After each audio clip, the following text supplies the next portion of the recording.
다니엘서 3장 13절에서 30절까지 말씀, 구약성 느부갓네살 왕이 노하고 분하여 사드락과 메삭과 아벳느고를 끌어오라 바라매 드디어 그 사람들을 왕의 앞으로 끌어온지라. 느부갓네살이 그들에게 물어 이르되 사드락 메삭 아벳느고야 너희가 내 신을 섬기지 아니하며 내가 세운 금신상에 절하지 아니한다 하니 사실이냐. 이제라도 너희가 준비하였다가 나팔과 피리와 수금과 삼현금과 양금과 생황과 및 모든 악기 소리를 들을 때 내가 만든 신상 앞에 엎드려 절하면 좋거니와 너희가 만일 절하지 아니하면 즉시 너희를 맹렬히 타는 풀무불 가운데 던져 놓을 것이니 능히 너희를 내 손에서 건져낼 신이 누구이겠느냐 하니 사드락과 메삭과 아벳느고가 왕에게 대답하여 이르되 느부갓네살이여 우리가 이에 대하여 왕에게 대답할 필요가 없나이다. 왕이여 우리가 섬기는 하나님이 계시다면 우리를 맹렬히 타는 풀무불 가운데서 능히 건져내시겠고 왕의 손에서도 건져내시리이다. 그렇게 하지 아니하실지라도 왕이여 우리가 왕의 신들을 섬기지도 아니하고 왕이 세우신 근신상에게 절하지도 아니할 줄을 아옵소서. 느부갓네살이 분이 가득하여 사드락과 메삭과 아벳느고를 향하여 얼굴빛을 바꾸고 명령하여 이르되 그 풀무불을 뜨겁게 하기를 평소보다 7배나 뜨겁게 하라 하고 궁리에 있는 용사 사람에게 명령하여 사드락과 메삭과 아벳느고를 결박하여 맹렬히 타는 풀무불 가운데 던지라 하였다. 그러자 그 사람들을 겉옷과 속옷과 모자와 다른 옷을 입은 채 결박하여 맹렬히 타는 풀무불 가운데 던졌더라. 왕의 명령이 엄하고 풀무불이 심히 뜨거움으로 불꽃이 사드락과 메삭과 아벳느고를 큰 사람을 태워 죽였고 이 세 사람 사드락과 메삭과 아벳느고는 결박된 채 맹렬히 타는 풀무불 가운데 떨어졌더라. 그때 느부갓네살 왕이 놀라 급히 일어나서 모사들에게 물어 이르되 우리가 대답하여 불 가운데 있는 자는 세 사람이 아니하니 그들이 왕에게 대답하여 이르되 왕이 없으리라. 왕이 또 말하여 이르되 내가 보니 결박되지 아니한 네 사람이 불 가운데로 다니는데 상하지도 아니하였고 그 넷째의 모양은 신들의 아들과 같도다 하고 느부갓네살이 맹렬히 타는 풀무불 아기 가까이 가서 그들로 이르되 지극히 높으신 하나님의 종 사드락 메삭 아벳느고야 나와서 이리로 오라. 사드락과 아벳느고가 불 가운데서 나오는지라. 총독과 지사와 행정관과 왕의 모든 모사들이 모여 이 사람들을 본즉 불이 능히 그들의 몸을 해하지 못하였고 머리털도 걸리지 아니하였고 겉옷빛도 변하지 아니하였고 불탄 냄새도 없었더라. 느부갓네살이 말하여 이르되 사드락과 메삭과 아벳느고의 하나님을 찬송할지로다. 그가 그의 친구를 감사 자기를 하고 그의 몸을 닦아 왕의 명령을 받으라고 그 하나님께는 다시 숨기지 아니하며 그에게 제사하지 아니한 신들을 원하시니라. 그러므로 내가 이제 조서를 내리노니 각 백성과 각 나라와 각 언어를 말하는 자가 모두 사드락과 메삭과 아벳느고의 하나님께 경솔히 말하거든 그 몸을 쪼개고 그 집을 걸음토로 삼을지니 이는 이같이 사람을 구원할 다른 신이 없음이니라 하더라. 왕이 드디어 사드락과 메삭과 아벳느고를 바벨론 지방에서 더욱 높이니라. 정신과 의사 이문석 씨가 30년 만에 휴식이라는 책에서 이런 이야기를 합니다. 이 이문석 씨가 시외에 나갈 일이 있어서 이제 버스를 탔는데 옛날에는 왜 저기 버스에 그 장사하는 사람들 많이 탔었잖아요, 그죠? 버스에 이렇게 앉아 있는데 중학교 1학년쯤 돼 보이는 한 여학생이 올라오더니 이런 이야기를 하는 거예요. 안녕하세요. 저는 병든 어머니와 함께 가난하게 생활을 하고 있는 학생입니다. 학비를 벌기 위해서 껌을 팔고 있어요. 껌 한 통에 300원인데 한 통씩만 사주시면 감사하겠습니다. 사람들은 또 장사치가 올라왔다고 귀찮아하는 듯이 창밖을 내다보고 있었습니다. 그런데 얼마 지나지 않아 사람들의 태도가 달라지게 돼요. 대체 무슨 일이 있었던 것일까요? 이 어린 소녀가 안타까웠는지 한 신사가 이 소녀를 불러서는 검은 통을 달라고 합니다. 그리고 1,000원짜리 지폐를 내어주면서 이렇게 이야기합니다. 야, 나머지는 가져. 그런데 그 아이가 뭐라고 이야기하는가? 선생님, 저는 구걸하는 게 아니에요. 저는 학비를 벌기 위해서 장사하는 겁니다. 그러면서 거스름돈 700원을 그 신사에게 내어주더라는 거예요. 순간 버스 안의 분위기는 숙연해졌고 사람들이 하나같이 그 소녀가 너무 안타까워서 껌을 사겠다면서 손을 이렇게 들면서 불렀다라는 거죠. 비록 하찮아 보이는 껌 한 통이지만 이 어린 소녀가 당당할 수 있었던 이유는 바로 자기 행위의 정체성이 구걸이 아닌 바로 장사였기 때문에 그런 것입니다. 나는 구걸하는 사람이 아니야. 나는 지금 학비를 벌기 위해서 당당하게 나는 장사하는 사람이야. 그런 정체성이 있으니까 그 아이가 당당하게 어른들에게도 그렇게 대하더라는 겁니다. 오늘을 살아가는 우리 그리스도인들도 마찬가지지요. 겉으로 보기에는 우리가 세상 사람들과 다를 게 뭐가 있습니까? 다 똑같이 살아갑니다. 똑같이 일하고 똑같이 밥 먹고 똑같은 돈이 필요한 그런 삶을 우리가 살아가지 않습니까? 하지만 그 속사람이 다르더라는 거예요. 그 정체성이 다르더라는 거예요. 그래서 바울 사도는 고린도후서 6장 8절에서 10절에 이런 말을 합니다. 우리는 속이는 자 같으나 참되고 무명한 자 같으나 유명한 자요 죽은 자 같으나 보라 우리가 살아있고 징계를 받는 자 같으나 죽임을 당하지 아니하고 근심하는 자 같으나 항상 기뻐하고 가난한 자 같으나 많은 사람을 부유하게 하고 아무것도 없는 자 같으나 모든 것을 가진 자로다. 내 정체성이 있다는 거예요. 속이는 자처럼 보이고 이름이 없고 죽은 자 같고 가난하고 근심하는 자 같으나 한번 보십시오. 우리는 그런 사람들이 아니라는 거예요. 우리는 참된 사람들이고 하나님 나라에 이름이 기록되어 있는 사람들이고 여전히 살아있고 늘 기뻐하며 많은 사람들을 부유케 하는 모든 것을 가진 자. 우리는 그리스도인입니다 라고 바울이 그렇게 고백을 했다는 겁니다. 그러기에 오늘 우리 모든 예배자들이 하나님 나라의 정체성으로 당당하게 이 땅에서 살아가시는 역사가 있기를 주님의 이름으로 축복합니다. 아멘. 우리 옆에 분과 한 번 더 축복의 인사를 나눕시다. 당신의 속사람은 그리스도인입니다. 당신의 속사람은 그리스도입니다. 오늘 우리의 속사람이 하나님 나라의 정체성을 가지고 살아간다는 것이 여러분 무슨 말일까요? 오늘 본문에 우리는 다니엘 세 친구인 사드락과 메삭과 아벳느고라는 사람을 만나게 됩니다. 이들은 바벨론 침공으로 인해서 포로로 잡혀갔던 지식인들이었지요. 당시 바벨론은 이스라엘의 왕족과 귀족들 전부 똑똑한 사람들 데려다가 그들의 문화를 가르치고 동화 정책, 자연스럽게 스며들게 하는 그런 정책을 썼었습니다. 말 그대로 그냥 두루뭉술하게 바벨론에게 흡수되기를 바랬던 것이지요. 하지만 우리가 알다시피 다니엘을 비롯한 이 세 사람은 계속해서 신앙의 정절을 지키면서 하나님 나라의 정체성, 하나님의 백성이라는 정체성을 가지고 다르게 살아가고 있지 않습니까? 그러다 어느 날 느부갓네살 왕이 바벨론 그 성에서 약 10km 떨어진 두라 평지에 7층 높이가 되는 거대한 금신상을 만들어 놓고는 그 신상 앞에 절하라고 명령을 내리게 됩니다.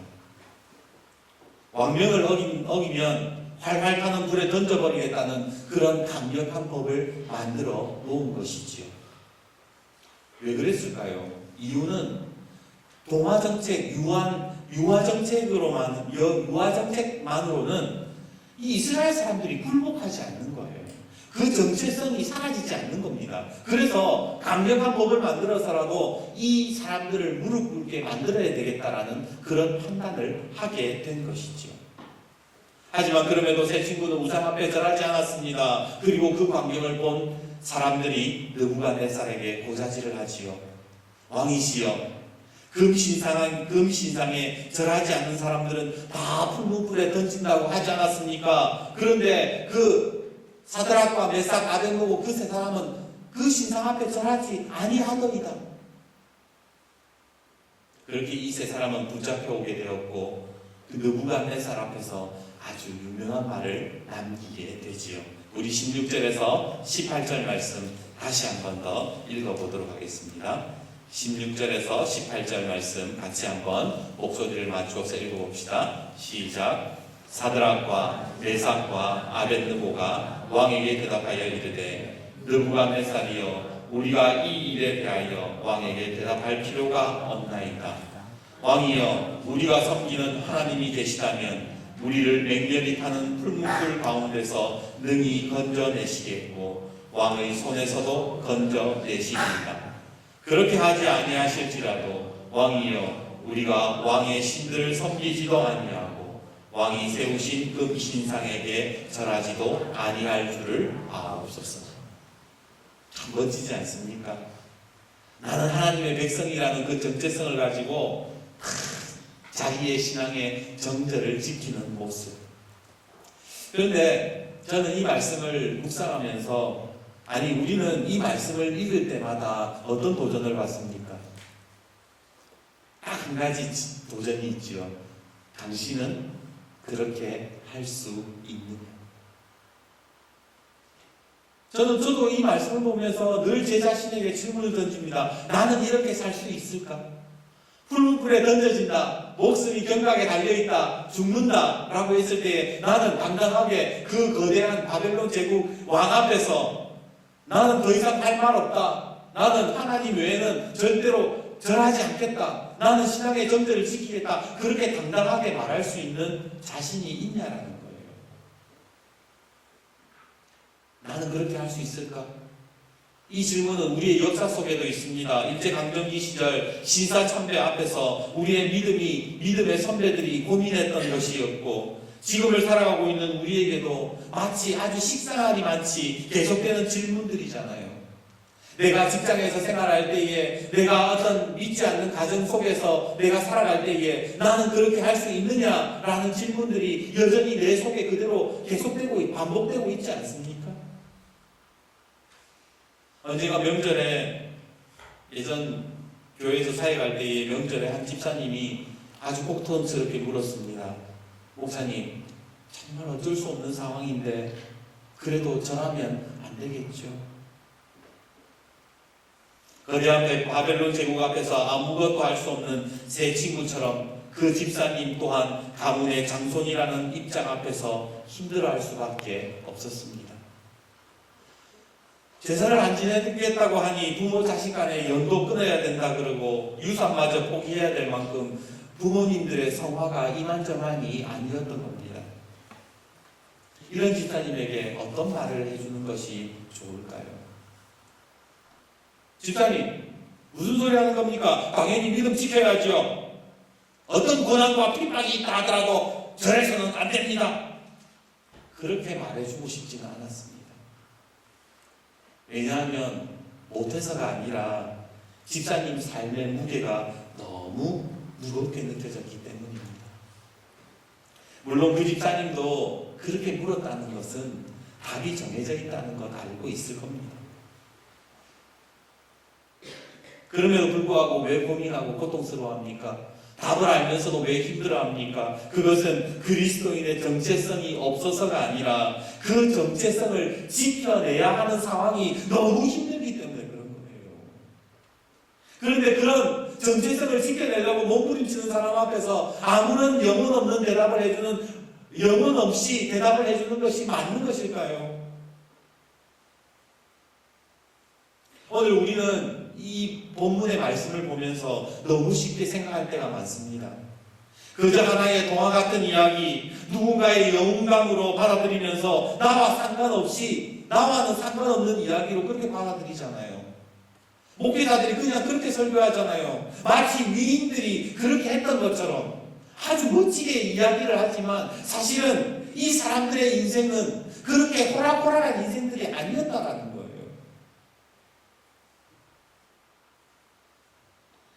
예수님의 사역을 한번 생각해 보세요. 예수님은요, 그냥 정답만을 말하신 분이 아니에요. 주님은 저기 하늘에서, 저 먼 하늘에서 명령을 내리신 분이 아니라 이 땅에 오셔서 고통받는 자들의 아픔을 공감하셨고 그들의 이야기를 들어주셨잖아요.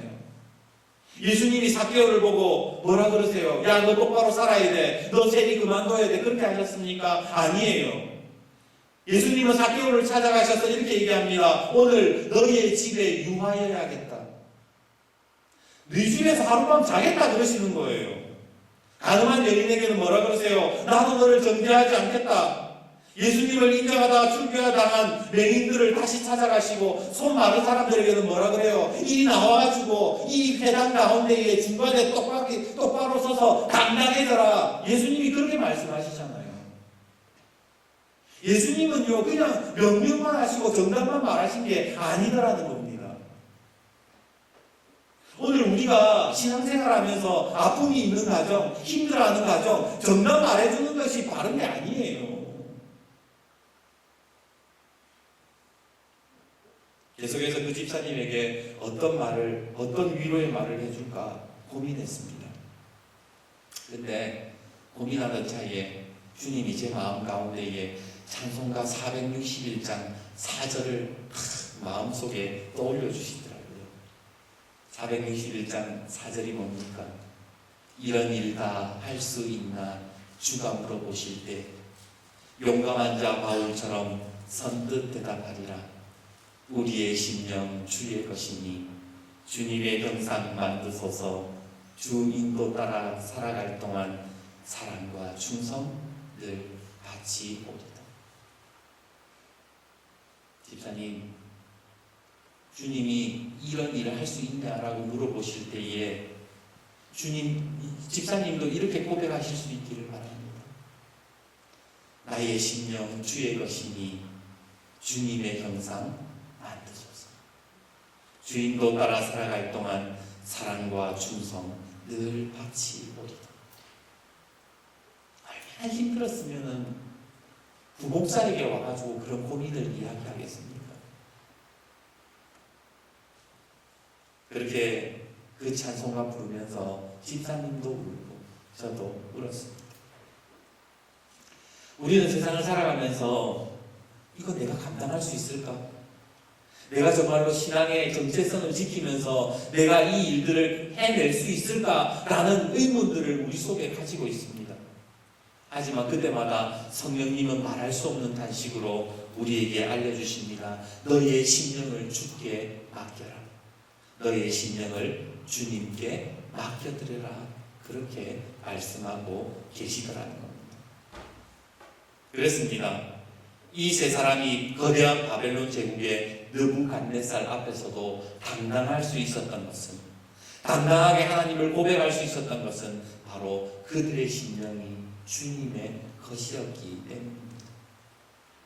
얼마나 많은 유혹이 있었겠습니까? 얼마나 많은 고민이 있었겠습니까? 얼마나 많은 흔들림이 있었겠습니까? 그러나 그때마다 나의 심령이 주의 것이 됨을 고백할 때에 그 인생 가운데에 가장 결정적인 순간에 나는 하나님의 것입니다라고 고백했다는 거예요. 우리 오늘 23절부터 25절의 말씀을 같이 한번 읽어봅시다. 23절부터 25절의 말씀을 같이 한번 읽어봅시다. 시작. 이 세 사람 사드락과 메삭과 아벳느고는 결박된 채 매년이 타는 풀무불 가운데 떨어졌더라. 그때에 느부갓네살 왕이 놀라 급히 일어나서 모사들에게 물어 이르되 우리가 결박하여 불 가운데 던진 자는 세 사람이 아니었냐 하니 그들이 왕에게 대답하여 이르되 왕이여 올소이다 하더라. 왕이 또 말하여 이르되 내가 보니 결박되지 아니한 네 사람이 불 가운데로 다니는데 상하지도 아니하였고 그 넷째 모양은 신들의 아들과 같도다 하고, 맹렬히 불타는 가운데에 이 세 사람이 던져졌습니다. 그런데 오늘 성경은 세 사람이 아니라 몇 사람이라 그래요? 네 사람. 그렇다면 나머지 한 사람은 누구였을까요? 느부갓네살은 모르지만 우리는 알고 있습니다. 바로 하나님이 그 자리에 함께하고 계셨던 겁니다. 오늘 우리의 인생에도 마찬가지예요. 우리의 심령 주의 것이니 당신의 형상 만드소서, 그렇게 고백하는 가운데에 하나님이 함께하시는 거예요. 여러분들의 삶의 자리 속에 여러분들이 갈등하고 어려워하고 힘들어하는 그 순간 속에 내 심령이 주님의 것임을 고백합니다, 주님께 맡겨드립니다 라고 말하는 순간 속에 그 활활 맹렬히 타는 그 불 속에서도 함께 하시는 하나님을 우리는 경험할 수 있다는 거예요. 아멘. 오늘 말씀에 그들이 불에 안 탔다, 그들이 옷이 끌리지 않았다, 불탄 냄새가 나지 않았다, 그것이 중요한 것이 아니라 바로 고백하는 사람들 가운데에 하나님이 어디에서든 함께 하신다, 그것이 오늘 성경 본문이 우리에게 말씀해 주고자 하는 중심 내용이라는 거예요. 그래서 제가 참 좋아하는 찬양 중에 십자가의 길 순교자의 삶이라는 찬양이 있는데 그 찬양 참 좋아합니다. 하나님의 사랑이 영원히 함께하리, 십자가의 길을 걷는 자에게 순교자의 삶을 사는 이에게 조롱하는 소리와 세상 유혹 속에도 주의 순결한 신부가 되리라. 내 생명 주님께 드리리. 어떤 사람이 십자가의 길을 걷습니까? 어떤 사람이 순교자의 삶을 삽니까? 지금도 내 심령을 주님께 맡겨드리는 사람이 그 길을 걸어갈 수 있는 것이죠. 오늘 우리의 어떤 순간 속에서도 끝까지 우리의 심령을 주님 앞에 드리며 십자가의 길, 순교자의 삶을 살아가는 우리 사랑하는 모든 성도들이 되시기를 주님의 이름으로 축복합니다. 아멘.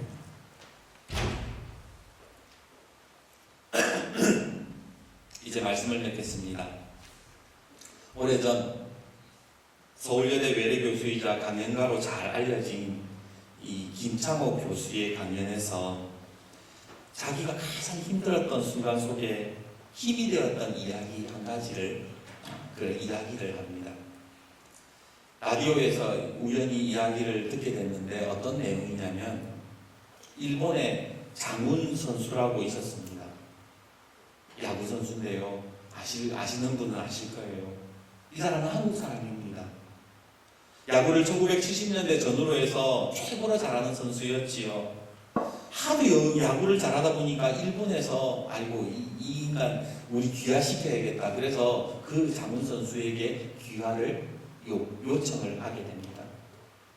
근데 장훈 선수가 돈도 많이 준다 그러고 집도 준다 그러는데 귀화를 안 하겠대요. 당연히 일본 기자들이 물었겠지요. 이유가 뭐냐고. 그러자 장훈 선수가 이렇게 대답을 했대요.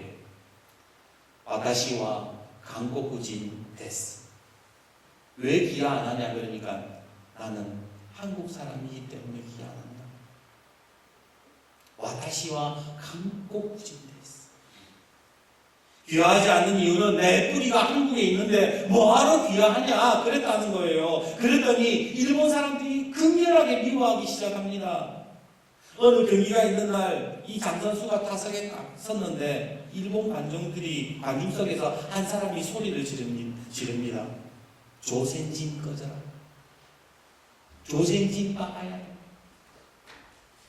온 관중이 장 선수를 향해서 비난을 퍼부어대자 경기가 잠시 중단이 됩니다. 그리고 다시 조용해지니까 다시 나왔어요. 그리고는 장훈 선수는 관중석을 쭉 한번 돌아보더니 혼자말로 이렇게 중얼거립니다.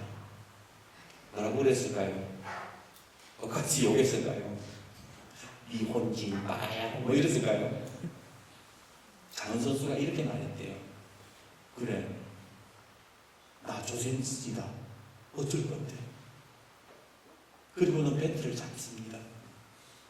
투수가 공을 던집니다. 그리고 그 공을 받아쳤는데 어떻게 됐을까요? 그것도 도쿄 구장을 넘겨서 장외 홈런을 아주 멋지게 때려버린 거예요. 라디오에서 그 얘기를 들으면서 이 김창욱 교수의 눈에서 눈물이 납니다. 그다지 행복하지 않았던 어린 시절, 청각장애가 있었던 아버지, 그런 아버지와 날마다 죽을 것처럼 싸우면서 신세한탄하던 어머니, 지독하게 가난했고 열등감이 가득했던 시절, 모든 것을 다 부정하고 싶었던 때가 있었습니다.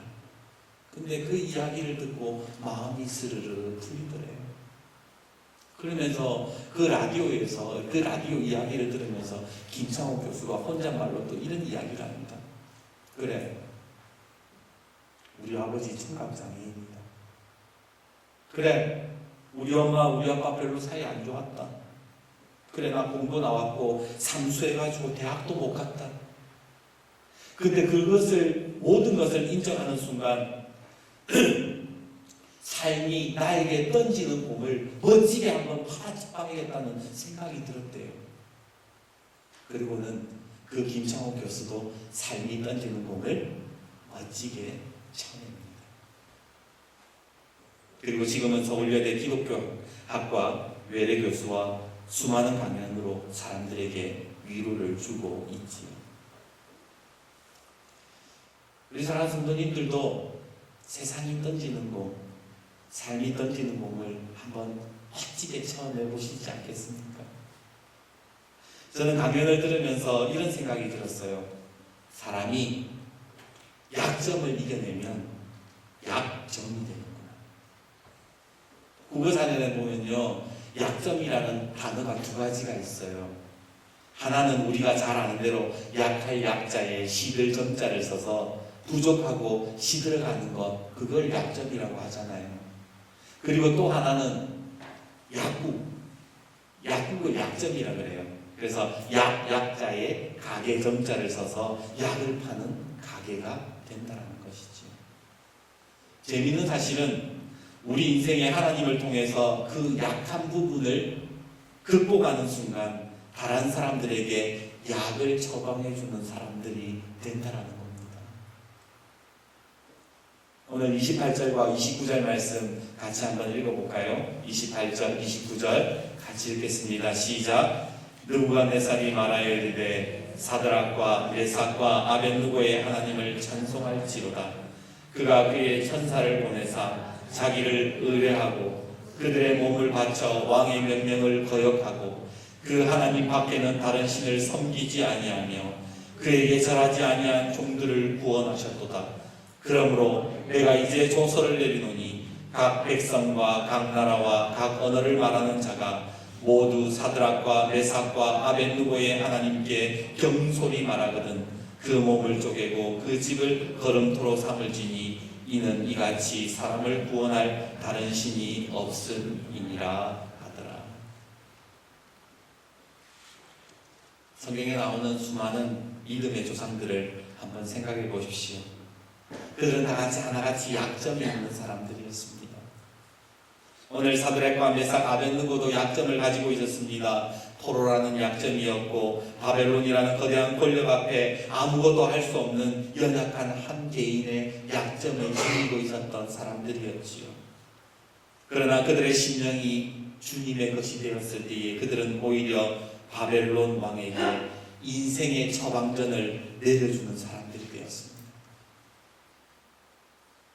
하나님 믿으면, 하나님을 섬기면 달라진다라는 것을 보여준 것이죠. 오늘 우리 사랑하는 모든 예배자들에게도 이런 은혜가 있기를 주님의 이름으로 축복합니다. 아멘. 믿지 않는 사람들, 나와 거리가 먼 사람들, 이 사람들에게 약을 처방해 줄 수 있는 사람들, 하나님의 말씀을 처방해 줄 수 있는 사람들, 내 약점을 극복하면 약사가 되는 은혜를 하나님께서 주신다는 거예요. 그러기에 또 한편 기도하고 기는 우리 교회가 이 마을에 큰 약국이 되었으면 좋겠습니다.